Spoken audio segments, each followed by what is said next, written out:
Be yourselves, be confident, be proud of what you have.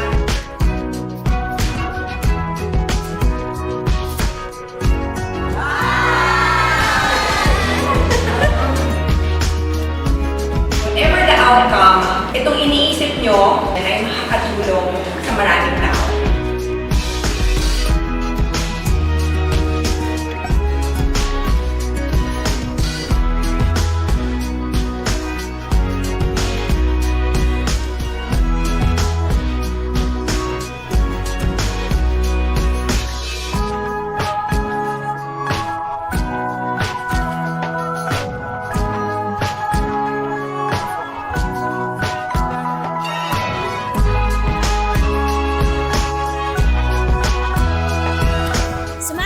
Sa training na ito bilang facilitator ng communication workshop ng ating participants.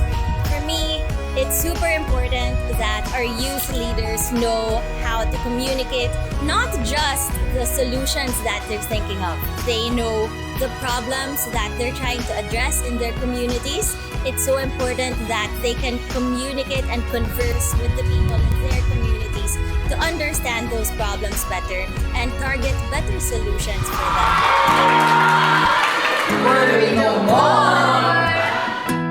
For me, I pledge that I want to make this world a better place. I want to create safety kits for us to be prepared, especially the people in rural areas such as Tondo, Manila, and more. A blessed afternoon, everyone, and we're from Korea!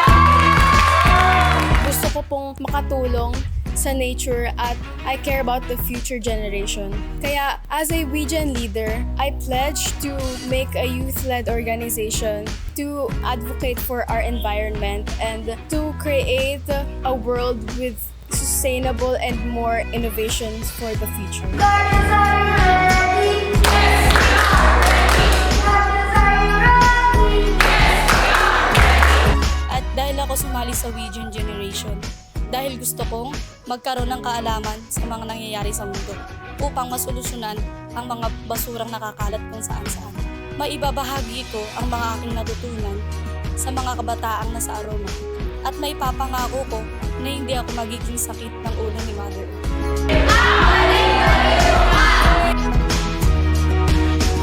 Yung crisis natin ngayon sa environment, sa climate, it's something that not a lot of people think about or talk about, but we feel it every single day. So it's so important that we all try to get involved and try to talk about it as much as we can.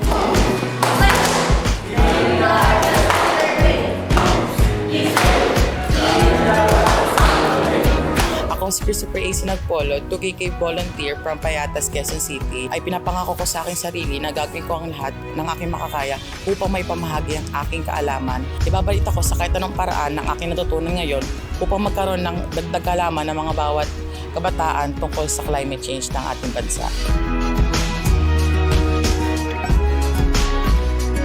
Ako si Ayasakis Gibalais, nangangako na akin munang uunahin ang pag-aayos ng aking sarili sa pamamagitan ng pagiging disiplina sa ating kalikasan at sa pangangalaga nito.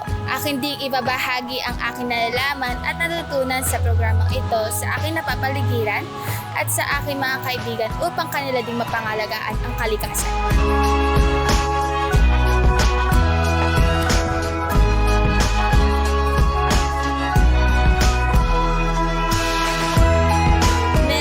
Paraan para mag-contribute, meron kang magagawa para makakontribute sa climate action.